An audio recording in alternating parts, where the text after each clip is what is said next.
എന്തായാലും ഒരുപാട് പ്രശ്നങ്ങൾ കൂടെ ജീവിക്കുന്ന ആളാ ഇപ്പോഴും. കുടിക്കുന്നില്ല എന്നുള്ളൂ. കുടിക്കാണ്ട് തന്നെ നിക്കുന്നത് കൊണ്ട് മനസ്സമാധാനം ഉണ്ട്. കുറെ ഷെയറൊക്കെ ചെയ്യാണ്ട്.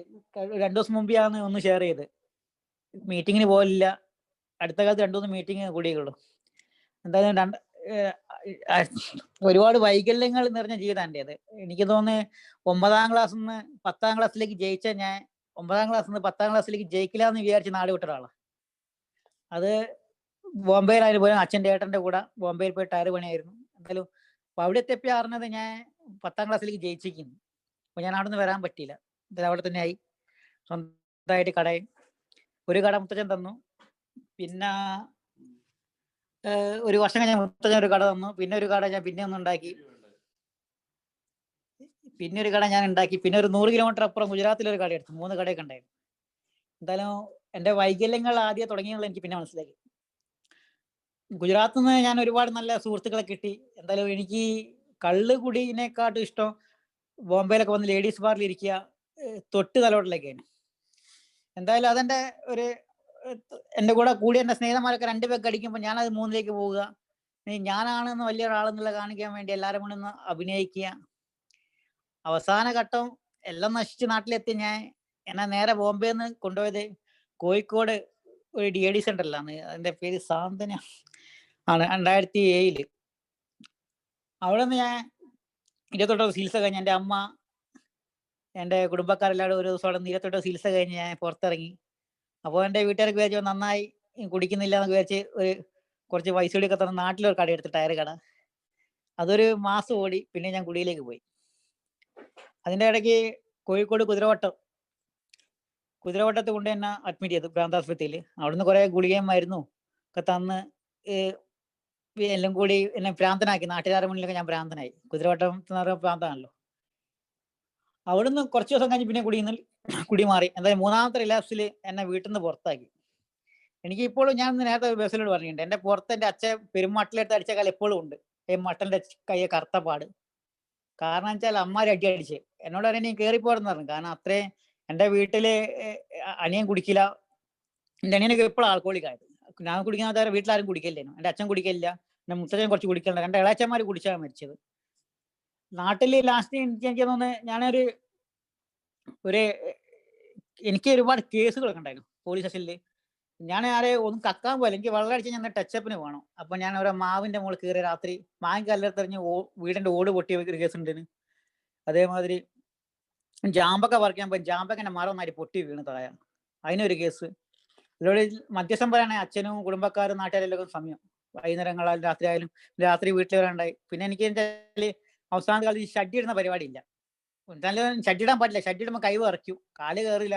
അതൊക്കെയാണ്. മുണ്ട് കൊടുത്ത് പോയി കഴിഞ്ഞാൽ അടിച്ച് കിടക്കുക വെച്ചാൽ ആൾക്കാർ കാണുന്ന എൻ്റെ നഗ്നമായ ശരീരങ്ങളെ കാണും. അതെല്ലാം അന്നൊക്കെ എനിക്ക് അതിനെ പറ്റി വലിയ കാര്യം, ഞാൻ വലിയ ആളാന്ന്. പിറ്റേ രാവിലെ അടിക്കണമെങ്കിൽ കാര്യങ്ങളോട് സംസാരിക്കണമെങ്കിൽ 2 അടിക്കണം. അങ്ങനെ കടം പറയുക, അടക്ക കട്ടുണ്ടുപോവുക, തേങ്ങ കട്ടുണ്ടുപോവുക. മുത്തച്ഛൻ്റെ പറമ്പിലെ തേങ്ങ ഞാൻ പറപ്പിക്കാൻ പോവുക. 300 തേങ്ങ എൻ്റെ മുത്തച്ഛൻ കിട്ടുക 100 കിട്ടുക, ബാക്കി 200 ഞാൻ ബ്ലാക്കിൽ കൊണ്ടുപോയി വെക്കുക. എന്തായാലും ഒരുപാട് കള്ളത്തരങ്ങൾ കാണിച്ചു കുടിക്കാൻ വേണ്ടി മാത്രം. വൈകല്യങ്ങൾ നിറഞ്ഞാൽ എനിക്ക് പണ്ട് ഞാൻ ഏലൊക്കെ എത്തിക്കഴിഞ്ഞ് 2011 ഏലെത്തി. 2012 ഏലെത്തി. ഞാൻ കട്ടിപ്പാറ സുരക്ഷ സാന്ത്വന DAD സെന്ററിന്റെ ചികിത്സ കഴിഞ്ഞിറങ്ങി ഞാൻ കൊയിലാണ്ടി ആൽക്കഹോളിക് അനോണിമസിനും കൂടെ മുറുകെ പിടിച്ചിരുന്ന. കാരണം എനിക്ക് അവിടുന്ന് മനസ്സിലായി ഇനി രക്ഷപ്പെടാൻ ഇതേ വഴിയുള്ളൂ. കാരണം എനിക്ക് 3-4 റിലാപ്സും ആൾക്കാരുള്ള ഈ കോമ്പിനേഷനൊക്കെ എനിക്ക് ഒരുപാട് നഷ്ടങ്ങൾ വരുത്തിയിട്ടുണ്ട്.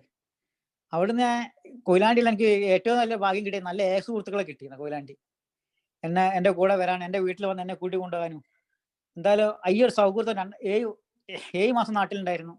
എൻ്റെ ഗൾഫിൽ പോകുമ്പോൾ എൻ്റെ പെട്ടി കെട്ടാനും എൻ്റെ എല്ലാ കാര്യത്തിനും എൻ്റെ കൂടെ വന്ന ഏക്കാരി തന്നെ. എനിക്ക് ഒരുപാട് സുഹൃത്തുക്കൾ നാട്ടിലുണ്ടെങ്കിൽ എൻ്റെ ഏക്കാരി എന്നെ നാട്ടിൽ വന്ന് എൻ്റെ എയർപോർട്ട് വരെ എന്നെ വന്ന് വിട്ടത്. അവിടുന്ന് ദൈവാദിനായിട്ട് ബെഹറിലെത്തി 2ാമത്തെ ദിവസം എനിക്ക് മീറ്റിംഗ് കണ്ടുപിട്ടി. നിരന്തരമായിട്ട് എനിക്ക്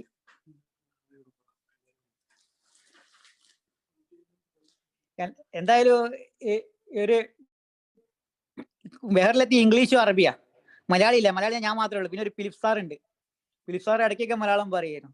ഞാൻ അവിടെ പോയി കണ്ടിന്യൂ ആയിട്ട് 3 കൊല്ലം അടുപ്പിച്ച് കൂടെ സഞ്ചരിക്കാൻ തുടങ്ങി. 1ാമത്തെ ടോക്കൻ, 2ാമത്തെ ടോക്കൻ, 3ാം ടോക്കനെ കൊടുന്ന വാങ്ങിയത്. എന്തായാലും 2 വർഷം കൂടുമ്പോൾ നാട്ടിൽ പോയി പെണ്ണ് കാണാൻ പോയി. ശരിയാകുന്നില്ല. കാരണം വെച്ചാൽ പ്രാന്താശുപത്രിയിൽ കിടന്നാണ്, പൊതുരോട്ടത്ത് കിടന്നതാണ്. പല പ്രശ്നങ്ങളുണ്ടായി.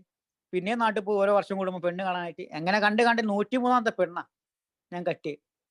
എന്റെ കല്യാണം കഴിച്ചിട്ടില്ല. പെണ്ണ് കാണാൻ പോയപ്പോൾ പെണ്ണിന്റെ വീട്ടുകാർ വെച്ച് എത്ര വരെ പഠിച്ചിരിക്കുന്നു.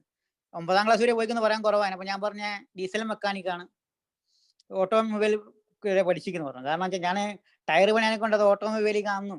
അതേമാതിരി എനിക്ക് ഒരു MRP കുറച്ചു കാലം പണി കിട്ടിയിരുന്നു. അതെന്റെ കുടി കൊണ്ട് പോയതാ. അതുകൊണ്ട് അവളൊരു ബികോമാ.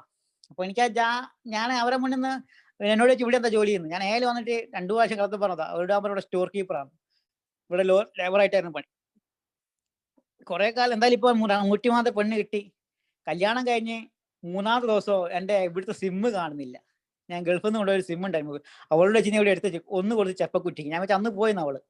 എന്തായാലും അവളും അവിടെ നിന്ന് ഒക്കെ എന്തോ അറിയില്ല. അന്ന് പോകാൻ എന്തായിരുന്നു അതൊക്കെ ഒരു എന്റെ വൈകല്യങ്ങളുടെ പ്രശ്നം. എനിക്ക് ഇപ്പോൾ ഒരുപാട് വൈകല്യങ്ങളുണ്ട്. എനിക്ക് മാറ്റാൻ പറ്റാത്ത പ്രശ്നമുണ്ട്. ഞാൻ പ്രശ്നങ്ങളൊന്നും പോയി ചാടലില്ല. എനിക്ക് ഇവിടെ വന്ന് കുറച്ചു കാലം പണിയില്ലായിരുന്നു, ജോലിയില്ലായിരുന്നു, ശമ്പളം കിട്ടിയില്ലായിരുന്നു. പല പ്രയാസങ്ങളൊന്നും നടന്നിട്ടും ഞാൻ അതിനൊക്കെ അതിജീവിക്കും. കാരണം പ്രശ്നങ്ങളൊക്കെ ഉണ്ട് വെച്ച് കുടിക്കാൻ പോയി കഴിഞ്ഞാൽ എനിക്ക് ഞാൻ 2, 3, 4ാമത്തെ റിലാപ്സ് കുടിക്കാണ് കയറി വന്നത്. കോഴിക്കോടുള്ള ഒരുപാട് ആൾക്കാരെ സഹായിച്ചിട്ടുണ്ട്. കൊയിലാണ്ടിയുള്ള അതേമാതിരി ബഹറിലെ അറബികള് ഒന്നുമില്ലെങ്കിൽ എനിക്ക് ഭാഷ അറിയില്ല. അവരെ മീറ്റിങ്ങിന് പോയി കഴിഞ്ഞാൽ ഞാൻ അവരായിട്ടുള്ള കെട്ടിപ്പിടുത്തവും കൈപിടുത്തമൊക്കെ മതി ഒരാഴ്ചത്തേക്ക് അലർജിക്കും. എനിക്കൊന്ന് എന്തായാലും സമന്മാര കൂട്ടായ്മയാണ് നമ്മൾ. എത്ര വലിയ പൈസക്കാരായാലും എന്തായാലും കുടിയാനാനെ കൊണ്ട് വലിയൊരു ധൈര്യത്തോടെ കയറി ചെല്ലും ഞാൻ മീറ്റിങ്ങിനൊക്കെ. ഇപ്പോഴൊക്കെയാണ് കുറച്ച് കാലമായിട്ട് ഒരു 1.5 വർഷമായിട്ട് മീറ്റിംഗ് കുറഞ്ഞു പോയിട്ട് എന്നോട്.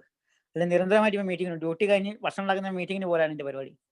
എനിക്ക് പേടിയായിരുന്നു രാത്രി കാലങ്ങളൊക്കെ. ഇടയ്ക്ക് ഈ 1 കൊല്ലം വരെ ഞാൻ രാവിലെ എണീക്കുമ്പോൾ സ്വപ്നം കാണാൻ എണീച്ച് റോഡുമ്പോൾ കിടക്കുന്നൊക്കെ പുള്ളിയുണ്ട്. അപ്പൊ ഞാനോട് പഴമക്കാർ പറയേണ്ടത് നല്ലതാണ് സ്വപ്നം കാണുന്നത്. നമ്മൾ അങ്ങനെ ഒരു സിറ്റുവേഷനിലേക്ക് പോകുന്നത് ദൈവം കാണിച്ചു തരികയാണ് നമ്മളാന്ന് പറയും.